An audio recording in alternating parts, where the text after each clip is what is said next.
नमस्कार, आप देख रहे हैं न्यूज 18 बिहार झारखंड का डिजिटल प्लेटफॉर्म। मैं हूं शुभे मिश्रा आपके साथ। कोरोना महामारी के उस दौर को आज कोई भी नहीं याद करना चाहता है, क्योंकि उस महामारी में कई लोगों की जान चली गई। आर्थिक तौर पर भी पूरे देश समेत जगह जगह पर इसका नुकसान देखा गया है। लेकिन इन सब के बीच अगर मैं ये कहूं कि एक बार फिर से एक नई महामारी ने दस्तक दे दी है, तो आप क्या कहेंगे? जी हाँ, कोविड-19 जैसे ही एक महामारी जो चीन से पूरे भारतवर्ष में फैली थी, उसी देश चीन में एक बार फिर से नई महामारी ने दस्तक दे दिया है, जिसको लेकर अलर्ट भी जारी कर दिया गया है। क्या है ये पूरी खबर? कौन सी नई महामारी ने दस्तक दिया है जिसकी वजह से चीन में ये संक्रमण तेजी से फैलता हुआ नजर आ रहा है? इसकी पूरी जानकारी आपको विस्तार से देते हैं। कोविड-19 के 5 साल बाद चीन में फिर एक बार नए वायरस का संक्रमण फैल रहा है। इसके लक्षण भी कोरोना वायरस की तरह ही हैं। इस नए वायरस का नाम ह्यूमन मेटान्यूमोवायरस है, यानी कि HMPV, जो कि एक RNA वायरस है। वायरस से संक्रमित होने पर मरीजों में सर्दी और कोविड-19 जैसे लक्षण दिखाई देते हैं। इसका सबसे ज्यादा असर छोटे बच्चों पर देखा जा रहा है। इनमें 2 साल से कम उम्र के बच्चे सबसे ज्यादा प्रभावित हैं। चीन के रोग नियंत्रण एवं रोकथाम केंद्र CDC के मुताबिक इसके लक्षणों में खांसी, बुखार, नाक का बंद होना, गले में घरघराहट शामिल है।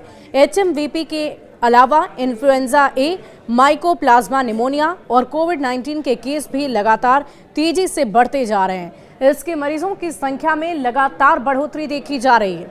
सोशल मीडिया पर किए गए पोस्ट में मरीजों की फोटो को पोस्ट करते हुए यह दावा किया जा रहा है कि चीन ने वायरस के फैलने के बाद कई जगहों पर इमरजेंसी घोषित कर दी है। दावे के अनुसार अस्पताल और शमशान घाटों में भीड़ बढ़ रही है। चीन की तरफ से ऐसी कोई जानकारी पुख्ता तौर पर नहीं दी गई। द स्टार की रिपोर्ट के अनुसार CDC ने पहले से अस्थमा और क्रोनिक ऑब्स्ट्रक्टिव पल्मोनरी जैसी बीमारियों से जूझ रहे मरीजों के संक्रमण का खतरा ज्यादा होने की बात की है। खांसने छींकने से वायरस के फैलने का खतरा और भी ज्यादा अधिक हो जाता है। इससे ब्रोंकाइटिस, निमोनिया हो सकता है। रॉयटर्स के अनुसार चीन इससे निपटने के लिए एक निगरानी सिस्टम की टेस्टिंग कर रहा है। पहली बार 2001 में हुई थी। एक डच शोधकर्ता ने सांस की बीमारी से जूझ रहे बच्चों के सैंपल से इस वायरस का पता लगाया था। वायरस पिछले 6 दशकों से मौजूद है। ये वायरस सभी तरह के मौसम में, वातावरण में मौजूद होता है, लेकिन इसके सबसे ज्यादा फैलने का खतरा सर्दियों में होता है। दुनिया भर में कोविड के 70 करोड़ से ज्यादा मामला दर्ज किए गए थे और इसके अलावा 70 लाख से ज्यादा मौतें भी दर्ज की गई थी। इसके बाद ये वायरस दुनिया में तेजी से फैला। 30 जनवरी 2020 को विश्व स्वास्थ्य संगठन ने इसे ग्लोबल पैंडेमिक यानी कि वैश्विक आपदा घोषित कर दिया गया था। कोविड-19 का पहला मामला 2019 में चीन के वुहान शहर में मिला था और तब इसे एक रहस्यमय निमोनिया समझा गया था। ये SARS-CoV-2 वायरस से फैला हुआ संक्रमण था।